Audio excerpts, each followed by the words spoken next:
వారి సంక్షేమాన్ని తీసుకుంటూ వారికి ఏ కష్టం వచ్చినా సరే ఆదుకుంటూ ముందుకెళ్తున్నటువంటి తీరు, అలాగే వారు మనకి రేపు కాబోయే భవిష్యత్ నాయకుడు అని చెప్పి ఈ సందర్భంగా తెలియజేస్తున్నాం. ఏదో ఎన్టీ రామారావు గారు మనవడనో చంద్రబాబు నాయుడు గారు అబ్బాయనో నేను ఈ మాట మాట్లాడలే. నేను క్షుణ్ణంగా దగ్గరుండి ఆయన గమనించాను కనుక ఈ మాట చెప్తున్నా.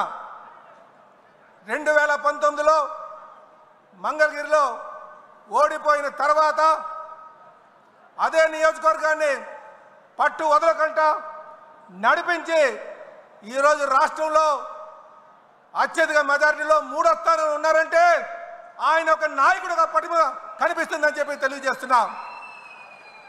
కనుక సోదరులారా, తెలుగుదేశం పార్టీకి అనుభవం ఉన్నటువంటి నాయకత్వం చంద్రబాబు నాయుడు గారి ద్వారా, యువ నాయకత్వం లోకేష్ బాబు ద్వారా, అలాగనే పవిత్రమైనటువంటి ఆలోచన పునాదులు వేసినటువంటి పైనుంచి ఆశీర్వాదం అందిస్తున్నటువంటి మరి కీర్తి చేసిన నందమూరి తారక రామారావు గారి యొక్క ఆశీస్సులు ఉన్నాయని ఈ పార్టీకి ఆచంద్రార్కం అని చెప్పి ఈ సందర్భంగా తెలియజేస్తున్నాం. ఎందుకు ఆచంద్రార్కం